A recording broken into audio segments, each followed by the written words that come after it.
বাংলাদেশের সাবেক প্রধানমন্ত্রী শেখ হাসিনাকে দেশে ফিরিয়ে আনার বিষয়টি নিয়ে দীর্ঘদিন ধরেই আলোচনা চলছে।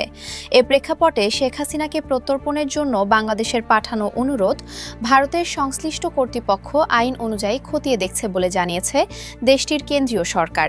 তবে এ বিষয়ে এখনো কোনো চূড়ান্ত সিদ্ধান্ত নেওয়া হয়নি। বৃহস্পতিবার লোকসভায় উপস্থাপিত পররাষ্ট্র বিষয়ক সংসদীয় স্থায়ী কমিটির প্রতিবেদনে এ তথ্য জানানো হয়। কংগ্রেস নেতা শশী থারুরের নেতৃত্বাধীন কমিটির প্রতিবেদনে সরকারের বিভিন্ন পদক্ষেপ ও অবস্থান তুলে ধরা হয়েছে। প্রতিবেদনে বলা হয়েছে, বাংলাদেশের পাঠানো প্রত্যর্পণ অনুরোধ ভারতের প্রচলিত আইন ও নির্ধারিত প্রশাসনিক প্রক্রিয়া অনুযায়ী সংশ্লিষ্ট কর্তৃপক্ষ পরীক্ষা নিরীক্ষা করছে। বিষয়টি বর্তমানে বিবেচনাধীন রয়েছে।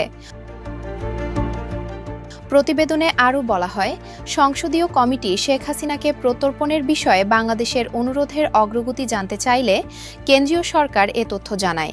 একই সঙ্গে উল্লেখ করা হয়, সংকটাপন্ন পরিস্থিতিতে আশ্রয় প্রার্থীদের নিরাপদ আশ্রয় দেওয়া ভারতের দীর্ঘদিনের মানবিক নীতির অংশ। সেই নীতির আওতায় শেখ হাসিনাকে ভারতে অবস্থানের সুযোগ দেওয়া হয়েছে।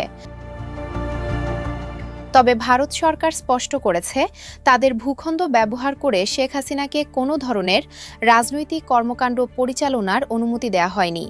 অন্য কোনো দেশের বিরুদ্ধে ভারতের মাটি ব্যবহার করে রাজনৈতিক কার্যক্রম পরিচালনা করতে না দেওয়ার যে নীতি দেশটি অনুসরণ করে, এক্ষেত্রেও একই নীতি কার্যকর রয়েছে বলে প্রতিবেদনে উল্লেখ করা হয়েছে।